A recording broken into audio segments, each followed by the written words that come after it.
Hello there, my name is Mr. Wizardly. A quick word on the new UA5 Warlocks. The Warlock class has always been a fan favourite due to their thematic premise and incredible role-playing potential. You made a pact with a being of incredible power that you can interact with and use as a potential resource of knowledge and other assistance in exchange for your own services that you render to it? Ooh, where do I sign up? However, the previous iteration of the 5e Warlock was hot garbage from a mechanical standpoint, as it was a short rest-based class in a game that was structured to heavily favour features that could be used X times per long rest. The Eldritch invocations were cool, sure, but many of them were fumbled in their execution, and too many of them ended up being a tax that you had to pay in order to make your class even remotely function at a basic level. Now, I have a rare compliment to give to WotC with regards to the UA5 playtest. I really do genuinely think that they put the A-team in charge of the Warlock class rework featured here, because while it still does have its own problems, it is a huge step in the right direction. More refinement is definitely still required. I am very critical of some of the decisions that have been made still, but it genuinely feels like the underlying premise is nonetheless very solid. So what has changed? Well, first and most importantly, Warlocks are now half-casters, so they've become an X times per long rest class, and they use Mystic Arcanum as a stand-in for the limited number of high-level spell slots that they used to get with Warlock spell slots. This is a very elegant solution to the problems faced by the original class, making them closer to full casters, but allowing them to feel different, and much closer to traditional Vancian spellcasting. The fundamental problem with the implementation of this idea is that they are making Mystic Arcanum into an Eldritch invocation. This means that your high-level spells are directly competing against your cool utility options, and you don't get nearly enough invocations to make this feature work in that way. As a rule of thumb, if you're going to have features competing against each other, you need to make them all at a similar power level. Unfortunately, the neat utility options are to Mystic Arcanum what apples are to oranges. They are not the same fruit, therefore they are not as easily comparable,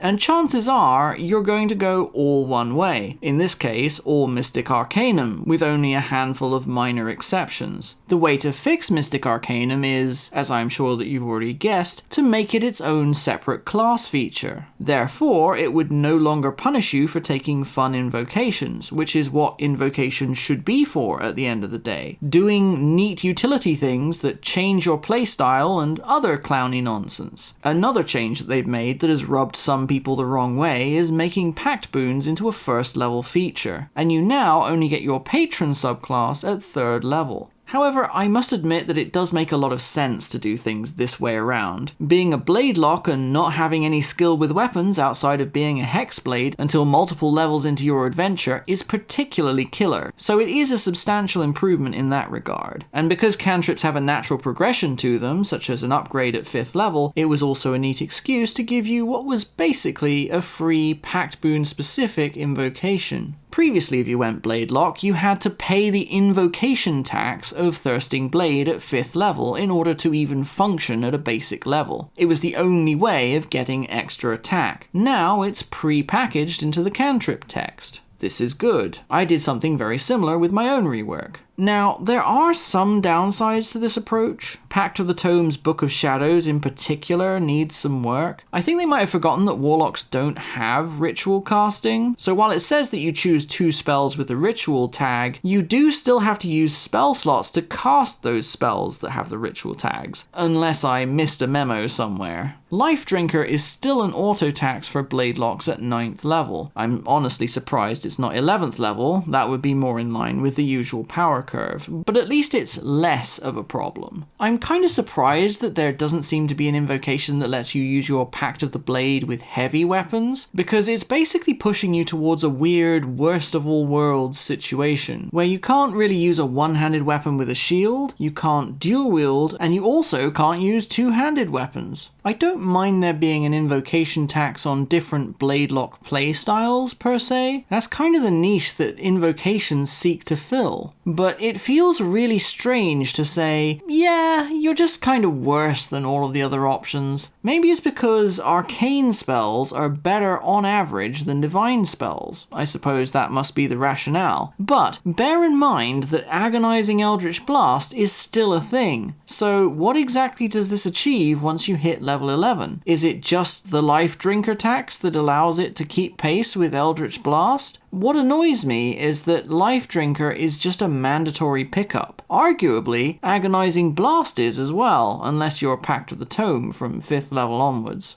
Pact of the Chain is also, generally speaking, a step in the right direction, with the glaring exception of fiends dealing poison damage. This is the worst damage type in the game by a significant margin. Please, Wizards, just stop. This was only good before because it dealt significantly more damage than the other options, and also potentially poisoned the target in some cases, and even then, most of the time, certainly past level 5, you would always prefer to have literally anything else. One last thing that I'll say about the Pact Boons is that part of me does feel that while it can be convenient, you really don't need to make them all cantrips. You could make them into features like they were before, and they would still work just fine. Some of these features could give you these cantrips, whereas others could give you other abilities. One size does not necessarily fit all. You should only be sticking to a formula because it is practical, not simply for the sake of it. The last notable change that I can see here is the change to spellcasting ability. One of the things that I really liked about the flavor of Warlocks is that all of them had taken the quick and easy path to power. They don't have natural talent, they didn't study, they don't have transcendent faith or ideals. They are often complete losers who either cheated their way to the top or had a chance encounter that changed their lives forever. That already informs so much about your character. Previously, you only had the option to have Charisma as your spellcasting modifier, which made you really good at talking to people. But what if you're playing some shy, snotty, lisping introvert? It completely goes against the grain. It was incredibly frustrating to be made into the popular kid against your will. WotC have tried to fix this by giving you the choice of intelligence, wisdom, or charisma. And if you want to play a total loser, you could maybe chalk up their high ability score to them being supercharged by their patron. I wish to be popular, Papa. I wish to know all of the knowledge in the universe. I just want to pay attention in class. It's like using steroids, but with magic, and it affects the core of your being. But there is a slight issue here as well. I've talked about this before in my Bloodhunter rework video. Wisdom is objectively the stronger stat, due to its status as a primary saving throw. In this example, you're able to get away with it slightly more, as you can still basket weave reasonably happily with it by focusing on fulfilling a particular skill niche in your party, and you can also become a skill monkey using an Eldritch Invocation. Not that anyone is ever going to need that, because they're giving out the skilled feat to everyone like candy, so You can look up my feat review for more information on that.